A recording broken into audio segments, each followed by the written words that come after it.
Hello and welcome to TGSAnime. This week I'm speaking with Neshy, Crystal Beast Master Extraordinaire. It's insane how much YouTube content he has managed to get out of a single archetype. I'm very jealous of his ability to mine that well. He's going to be a great chat today. We talk about choosing what deck you'd like, how to take it from a casual deck to a competitive deck, legacy support, and of course he has a go at TGSAnime. His clue this time was classic trust issues. Classic trust issues is the hint for this week's TGSAnime. Let me know in the comments below what you think the guess will be. And other than that, thank you very much for your time. And I hope you enjoy today's episode. Thank you very much. Bye. Howdy, y'all. I'm Neshy, and today we're going to talk about why you pick your favorite deck and why the heck you decide these random thoughts of choosing your deck and choosing to run away with it, even though it might not be the best. So I'm excited to discuss this today. And you are the perfect person to speak to because you are one of the best Crystal Beast players around. Thank you. Well, it has to be said. You got the results to prove it. Crystal Beast is not the best deck, like in terms of tournament results and widespread usage. However, you have proven that it's very good, and it has it has stuff to do. It has plays to make. How did you end up? You can do some things with it. It could do stuff. How did you end up committing to Crystal Beast? Is this your whole life you've loved Crystal Beast, or did you sort of have an awakening to it at some point? Or yeah, so I started in Yu-Gi-Oh! In 2012. Crystal Beast has always been my ride or die. As a kid, I watched some episodes of 4Kids, mostly GX. Remember the Ojamas, Elemental Heroes, and of course the episodes I remember were the ones where Jesse with Crystal Beast and his Rainbow Dragon. That was always the coolest.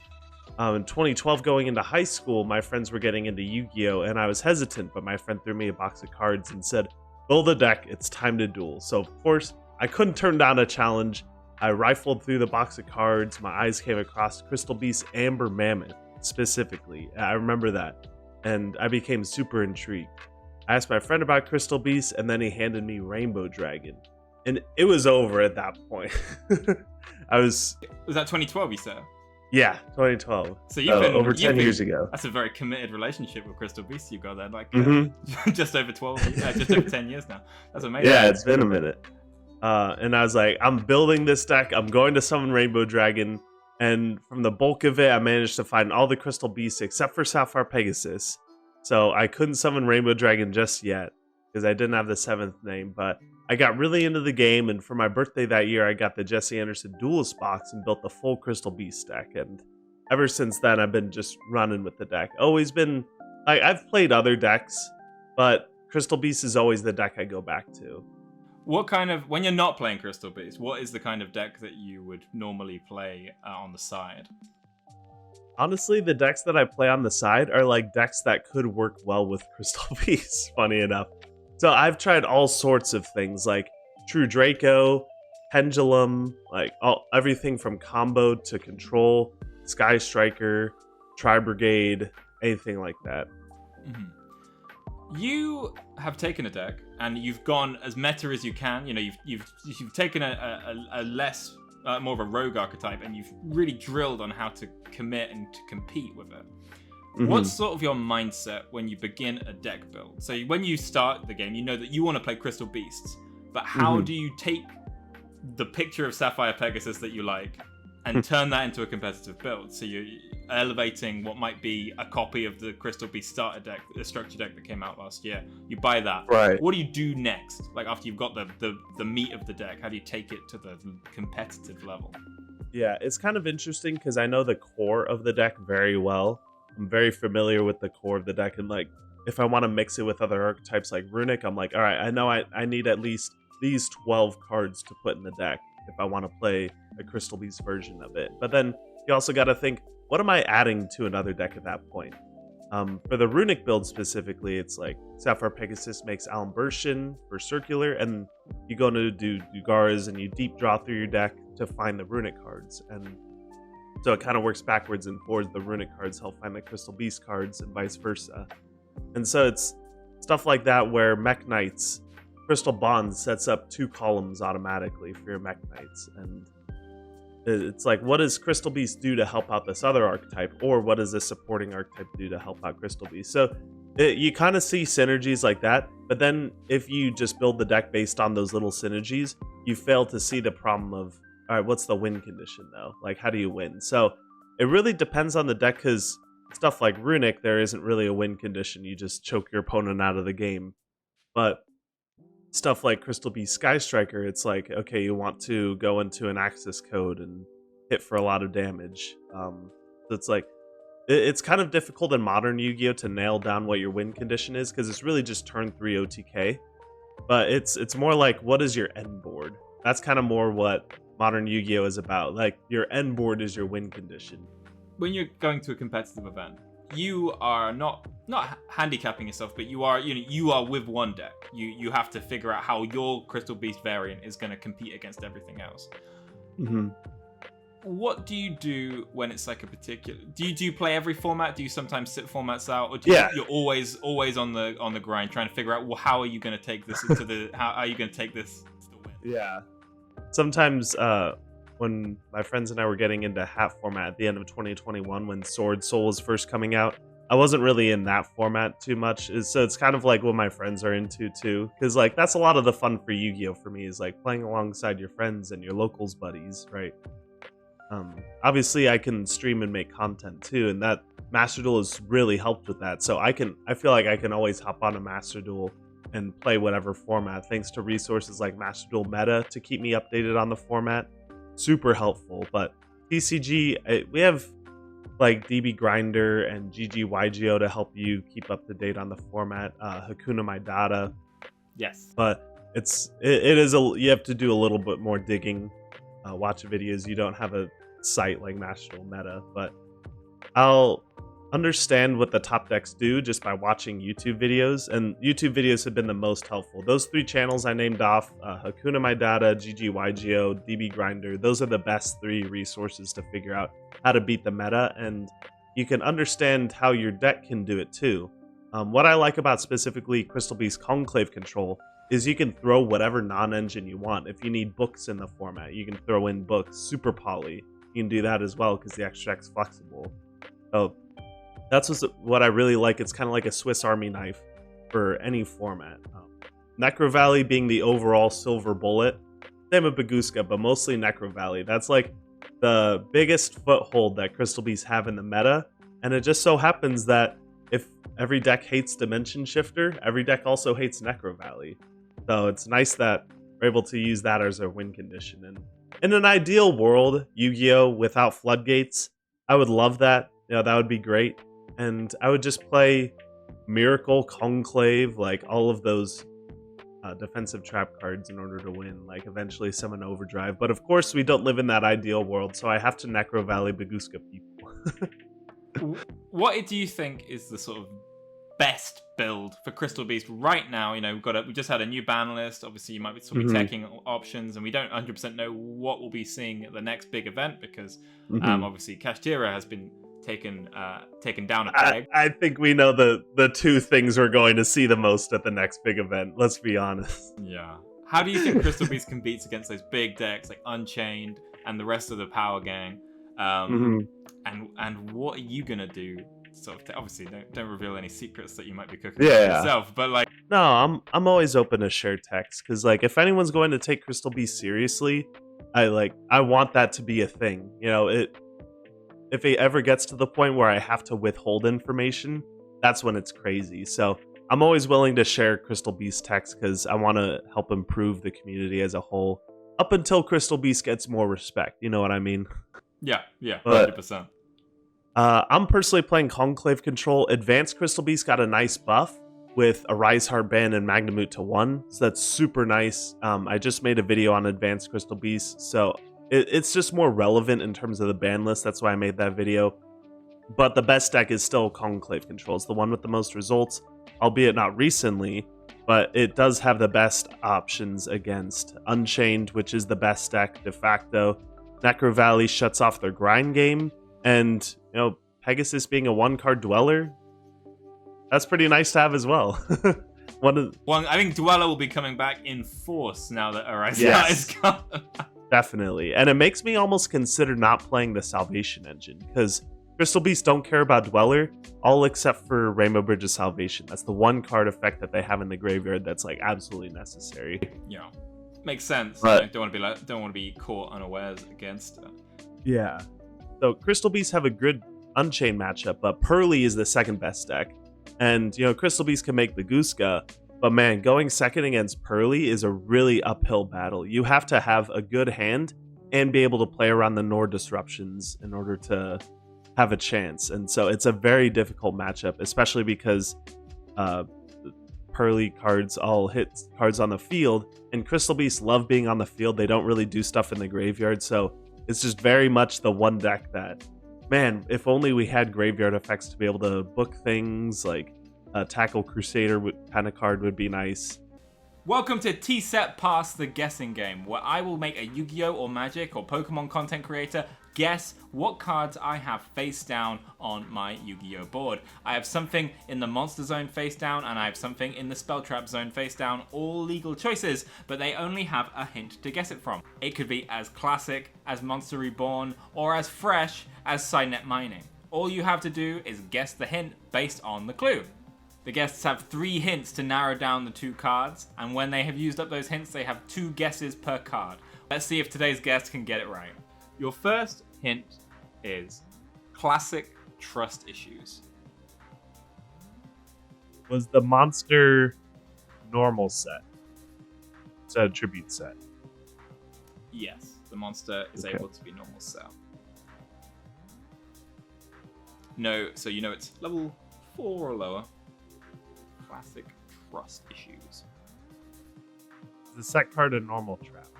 The set card is a normal trap. I can confirm it is a normal trap.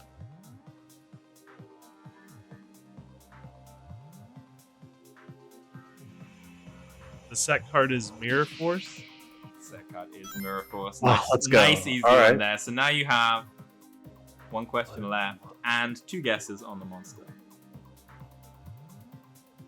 So Mirror Force is obviously a very classic card that scared everybody from attacking for a long time. Until fairly recently, I feel like we used to care about back row before we attacked, but it's been a long time since people actually were too scared to attack because of 1 card being set. You kind of just got to go for it these days. Right. Is the set card a flip effect monster?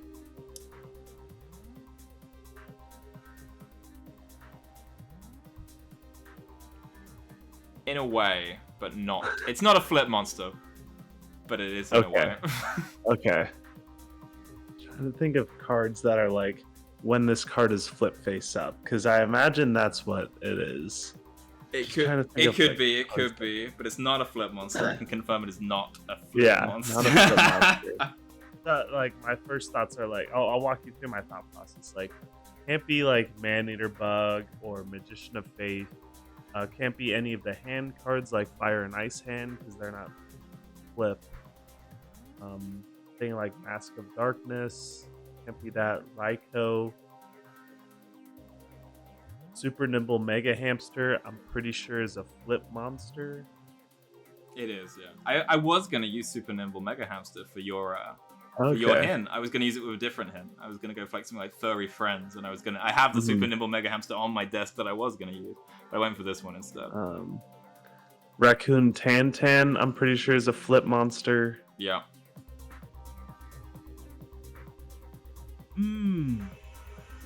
Fossil Dyna Pachycephalo. Oh, that's a very, very good guess. It does trigger when it's flipped and destroys a lot of nasty cards. However, it's not Fossil Dyna Pachycephalo. Dang. But, yeah, sadly not. But I like where your head's at. Yeah. That's another thought I have is like trust issues of like if I try and Nobleman it, then it'll flip up because it was targeted for an effect. But it's not an older card. It's not a classic trust issue. Another card I'm thinking is like Marshmallow. If you want to lock it into your because it's a classic. Yeah, it's a classic card. It's not a flip monster. Classic trust issues. I'm gonna lock in Marshmallow. I'm gonna just say it. You were very right to lock it in. Yes, it's Marshmallow. I thought you were about to talk your way out of your Marshmallow lock. Let's go. I'm like that's like the only other thing I can think of. And at locals a couple weeks ago, But a little inside joke that we have is we just pass around a set card to each other. We're like, we just like set a card in front of someone, and then they're like, "Oh, what is this?" They flip it up. It's like, "Ha! Take 1,000." Well, you have been practicing for this challenge. It's like I knew it Yes. already, but no. Let's go. Brilliant. Well, there you go. That was just a fun little guess. That was fun. I like yeah, that. Like That's a fun little challenge. Yeah, like just not like incredibly difficult to like do, but it's like a little thing to think about. I've enjoyed the combos that we've had so far. I feel like Konami have done Crystal Beast was one of the first good ones. Albaz, I can't remember which order they came. I think Albaz, then Crystal Beast. Albaz, then Crystal Beast. And then obviously we've got Trap Tricks. I feel like in general, the structure Dark deck World. quality and Dark World. Dark World was great. They've gone up a hell of a lot in quality recently. You're getting staples, not the staples you might want, but you're getting staples, like stuff to start with. Yeah, and that's a good point that I didn't touch on actually. They give you Ash Blossom, Bell, Shifter, Contact C. You have a bunch of stuff to destroy Branded, the previous Albaz structure deck, which is really funny. They give you all the stuff to destroy Branded. I was gonna say I hadn't thought about that. Maybe it's like in a sealed structure deck meta, you need to always get the newest one. Yeah, the newest one counters the one that just came before it. And it makes sense because Dark World has. What does Dark World have to destroy Crystal Beast? I guess like the hand rip stuff is really good. And Trap Tricks can beat Dark World, I assume. I think I'm not too familiar with the contents of the structure deck themselves, but no. Well, the Trap Tricks one had stuff like evenly matched. The Cyber Dragon Retrain one had Imperm. Dark World one, I can't remember what staples the Dark World one had, but the Dark World monsters themselves were a hell of a lot better than like the fact that they can still be played right now is interesting compared to some of them. Like Trap Tricks has kind of fallen off a little bit, just because there's better. If you're playing Trap Tricks, you might as well play Labby. Because of the same deck, but one's better. But there, the fact that Dark World has its own playstyle that cannot be replicated in the same way gives a lot to it. I'm not sure how I feel about the Crimson King. I feel like it's very cool. I love Red Dragon Archfiend, but it does not have like the same gas as like the Trap Trick one.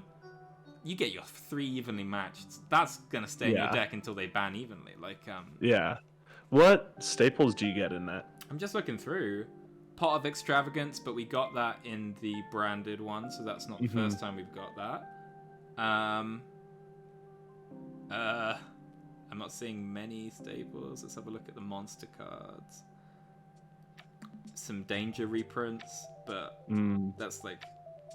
That would have gone well in the Dark World structure deck. Yeah. I don't know if they did do... I think they got Mothman, but here they get... These are the two that won in the Dark World one. This has got Nessie and Chupacabra, whereas Dark World had Mothman and birds.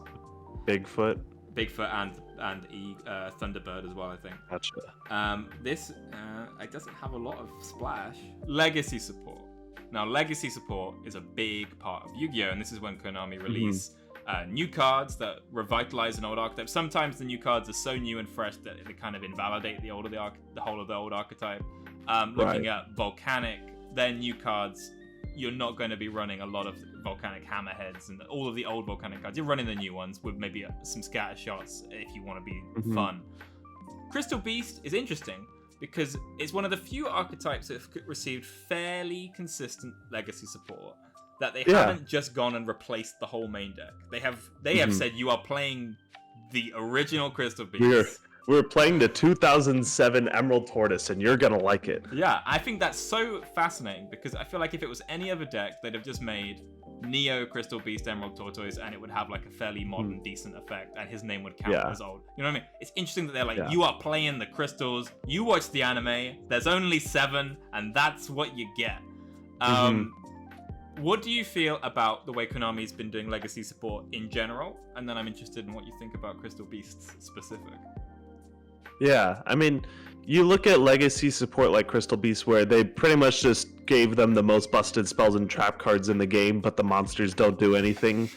You look at stuff like Naturia, though, on the other hand, where they gave them a couple new cards that are like the most relevant, and the rest of Naturi cards don't matter. Like you only play the new stuff, and that's another way of doing it that like I'm honestly not against. I think that's a cool way of being able to play Naturi because you can always include the older techs at some point down the road. Yeah. Right, like the Bamboo sunflowers, Shoot the all of a monster sudden. negate, like that's we used that exactly. one. But if the format changed and let's say, I don't know, everyone was on Labby, maybe you'd run the trap negate, whatever you'd want the tech wise. Yeah, and Sacred Tree, because Sacred Tree wasn't a new card, right? No. Sacred Tree was old, and it's like a 3 of in the deck. Not anymore, of course, because the ban list. But then I think a mix of those two is Volcanic. Volcanic plays a lot of their old cards, Rocket, Reload, but then you play a lot of the new stuff like Emperor, Trooper, and I think that's a cool way, and Scattershot, of course, to mix the two, being able to have a lot of the older cards work with the new cards. And I think they did that with Crystal Beast. I just wish we had more cards like Zenith come out. Like Zenith was a revolutionary card. Crystal Beast Rainbow Dragon, for those of you who don't know. Zenith was just the original name in Japanese. So it's just easier to say. But Zenith was the first Crystal Beast to have an effect in the back row. Imagine them having effects in the back row. Next year there'll be half spells and half monsters. That'd be crazy. Yeah. They'd never do it. Oh man, no, never. And they would never fashion those cards after Jesse Anderson himself, like him and his pure form and his evil form, and make them scales 2 and 5 to summon the level 3 and 4 Crystal Beasts. That they would never do that. They never do that. It would be unsightly. Legacy support has never really taken an anime deck over the top. Like obviously Heroes did very well recently, but it wasn't like the Wake Up Your Elemental Hero support broke the deck. It just made it gave us another consistency tool that's very handy and it's very useful. But we're not getting our own Arise Heart where it's like the king of fusions and he's gonna just sit on top of everything and it's just gonna warp the meta. Well, DP warped the format for a bit, but that was more so because of Scythe and Verte. Yeah, Scythe and Verte. The things around DP being a very good tool. Because DP in the end is just like a Dryden. And the problem with Dryden is it's easy to summon as opposed to the pop on its own. It's the fact that pop is basically free and quick. And you can get so much value out of it. And you get the draw too. And you get the attack decrease. Yeah, I love it. But people love nostalgia. And they love when old decks do well. People love when Blue Eyes won Worlds. Oh my gosh, so much.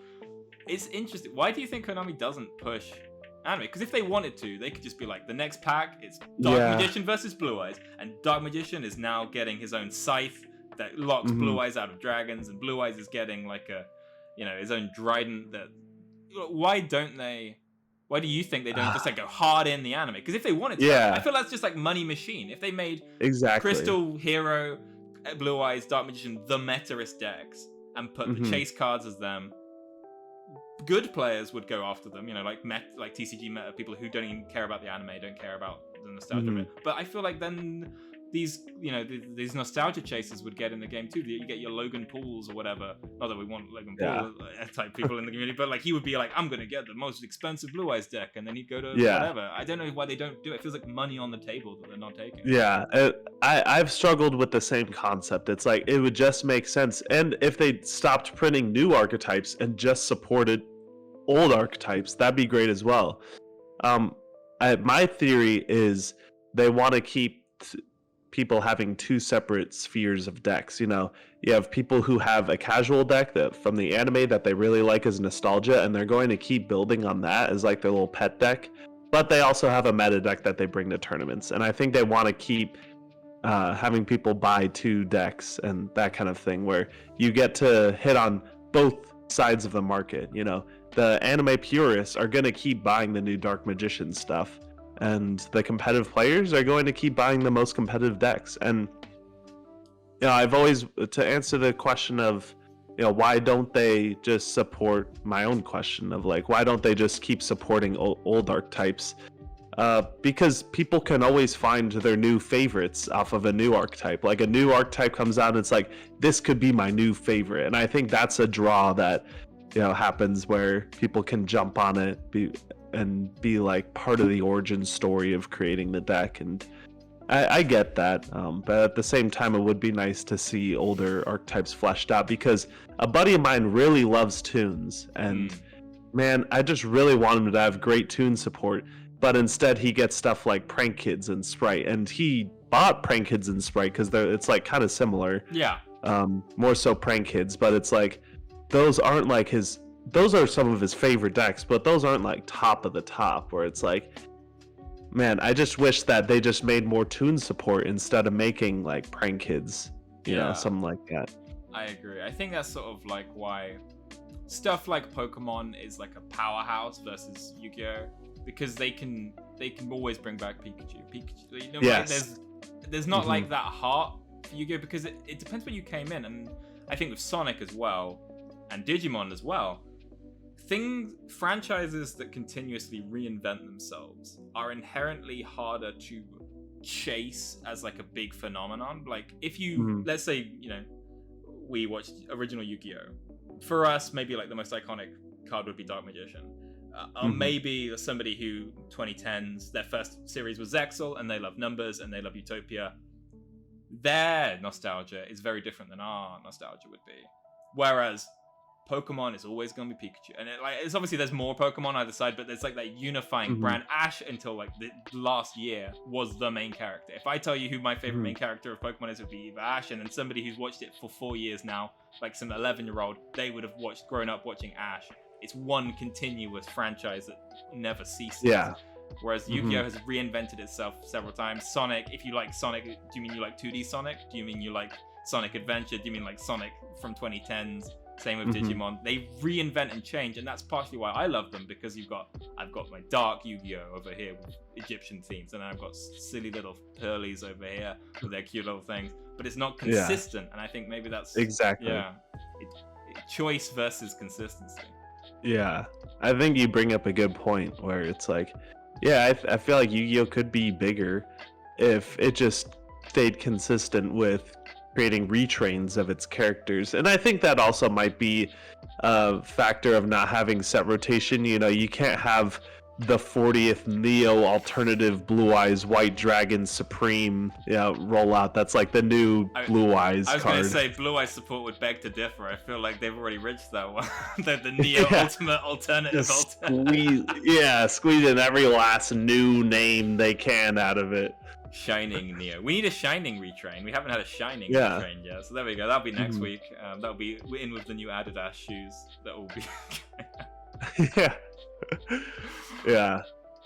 That might be the reason, because Pokemon can make Pikachu from 10 years ago and then release a new set that just says Pikachu. These are his 2 attacks, and it's like they just keep it simple. Yeah, or in like one gen they can be like Mega Pikachu, but then the next gen we got Dynamax Pikachu, and they're different Pokemon, but it's like it still keeps it relevant. Obviously, Pikachu is not like the best Pokemon in Pokemon, but you can still use it. Pikachu VMAX. Yeah, exactly. Pikachu and Zekrom, when they were doing those tag team ones, that I can use my Pikachu, but it's also good because it's a good card. Like I'm not. Yeah, that's a good point. You have a good version. You have like 2 separate versions.